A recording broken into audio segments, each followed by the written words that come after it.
Walk into any fast fashion shop today and you'll see signs that say conscious collection, recycled material, eco-friendly material, plastered all over the garments, in labels, all over the shops, in banners.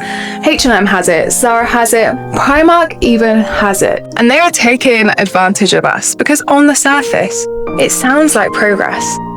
But fashion is one of the highest polluting industries in the world. It's responsible for 10% of the global CO2 emissions.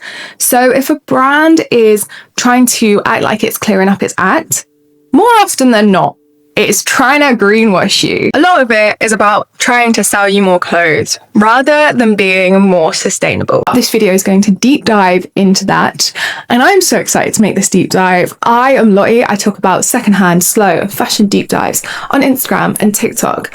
I have talked about greenwashing on those platforms before, but I've never had time to go really in depth into greenwashing, how we can spot it, what we can do about it, where we cannot shop to support it. Greenwashing is often used within the slow fashion community, but what if you don't know exactly what it is, or you want to learn more about it, or you want to be able to spot it? And I get so annoyed about it, so bear with me for this video. So it's going to be a video where I get a bit annoyed, I get a bit sweary, I'll try not to swear too much, but let's get into it. So what greenwashing actually means. Greenwashing is when companies make themselves look environmentally friendly. It's not necessarily lying outright, but it's the framing, wording, and marketing of their products to create a false impression of sustainability.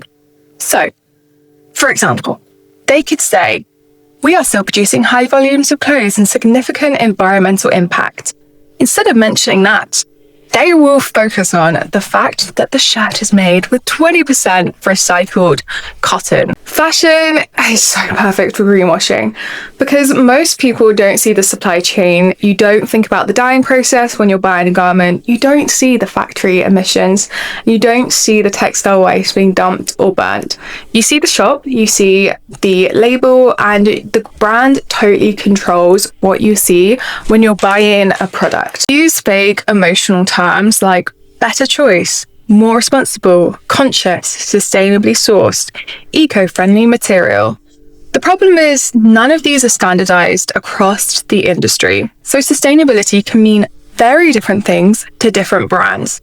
For example, a product might use recycled polyester, but still is produced in a high energy intensive factory, shipped globally and designed for short-term wear. But technically, to that brand, it is better. I just think it's ridiculous that brands can do this to us and they can get away with it. And that's why I want to talk about it and raise awareness about it, because I hate it. And I think it's a ridiculous concept, and greenwashing should have loads of regulations on it. If you're going to claim that your clothes are sustainably made, back it up with facts, back it up with proof. I want it to be monitored. I want to know the exact tea, I want exactly where these clothes are made. Often these brands are trying to make it seem like you are such a great person for buying this top over any other top. Imagine I'm H&M and I'm curling my hair.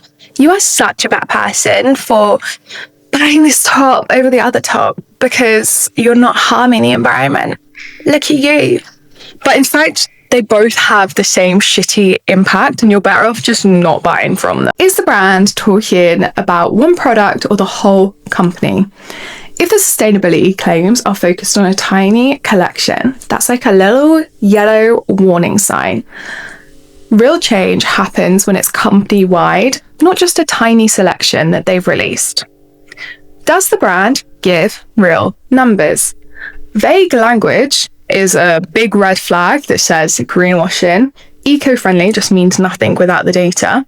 But if they do give you numbers about the total emission, the production volume change, the supply chain transparency, it means that they actually give a fuck rather than greenwashing. Brand can improve itself, but if it's still producing billions of garments a year, then its impact is still bloody massive. I don't know why my accent is going weird.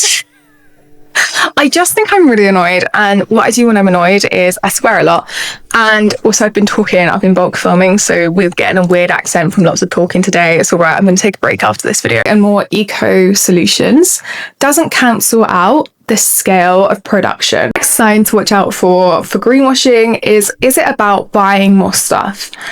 Is the brand still trying to convince you to buy something? And are they trying to convince you that it's okay to do a new purchase? That's not sustainability, trying to get you to buy something new. Real sustainability would mean buy less, use longer, repair more. Fashion marketing doesn't say that because they want to make money out of us. Why do brands greenwash, even if they know better? Modern companies work on a system of demands and growths. Investors expect growth, marketers expect growth, shareholders expect growth. So the company needs to sell more units, and it just means that they are trying to keep the consumers, who are seeming more environmentally friendly happy, whilst also keeping the marketers and the shareholders happy. And that's often not doable. So they're just giving us these lies.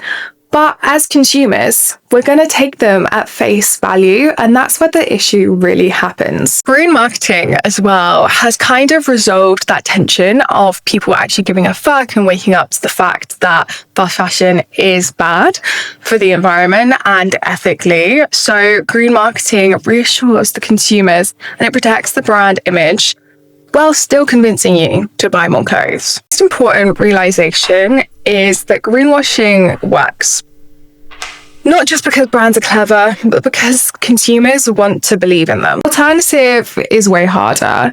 Buying less is harder. Choosing slower fashion is harder. Paying more money up front is harder. And keeping clothes for longer just isn't often a vibe for consumers. All of those factors require a change in habits, not just a change in opinions. So greenwashing survives because it's a compromise. You can keep consuming and still feel responsible. There's an illusion there. Seeing through the green-tinted glasses is like rose-tinted glasses for when you're in love, but it's green because it's greenwashing. I think greenwashing isn't about spotting brands in a single lie. It's about noticing a pattern.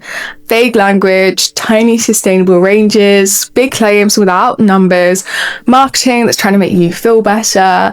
They're trying to make you feel flattered, and real sustainability isn't about questioning, is this item eco-friendly? It's saying, do we need the system producing that many items at all? I find greenwashing really interesting because it's a compromise between consumption and giving a fuck about the environment, but being informed and aware. And I hope this video has helped you. And if you have any specific questions, let me know in the comments. I can always do another video on this. But I think being informed and aware of the red flags and the yellow flags to watch out for will really help you consume clothes in a more mindful way.